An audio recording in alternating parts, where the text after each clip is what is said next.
আসসালামু আলাইকুম, শুভেচ্ছা নেবেন দর্শক। আজকে আপনাদেরকে আমার কলা বাগানের কিছু ভিডিও দেখাবো। দেখেন, এটা হচ্ছে আম বাগানের সাথী ফসল হিসেবে লাগানো কলা বাগান। দেখেন, গাছে কাঁদি আছে কিন্তু গাছের উপরে সব পাতা কেটে নিয়ে গেছে।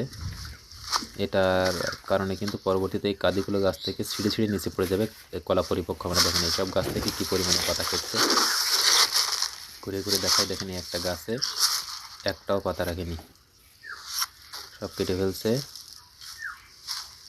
খুবই বাজে অবস্থা। এভাবে সমস্ত বাগান থেকেই কিন্তু কম বেশি পাতা কেটছে। এগুলো মূলত ছাগলকে খাওয়ানোর জন্যই কিন্তু এভাবে পাতা কেটে নিয়ে যায়। দেখেন, খুব সুন্দর কাঁদি কিন্তু গাছে পাতা নেই।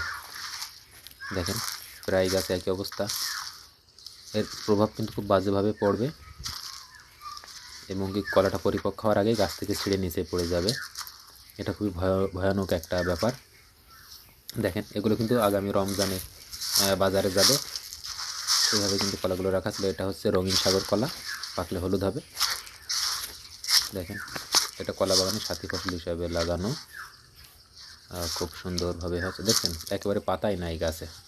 সে বিষয়ে আপনারা খেয়াল রাখবেন, কলা গাছের পাতা কাজে কাটতে দেবেন না। দেখেন, এই যে অলরেডি কাঁদি গাছ থেকে ছিঁড়ে পড়ছে। এতে ছত্রাকের আক্রমণে নানা সমস্যা হয়। তো ভালো থাকবেন, সুস্থ থাকবেন। নতুন হয়ে থাকলে অবশ্যই আমাদের চ্যানেলটি সাবস্ক্রাইব করার অনুরোধ রইল।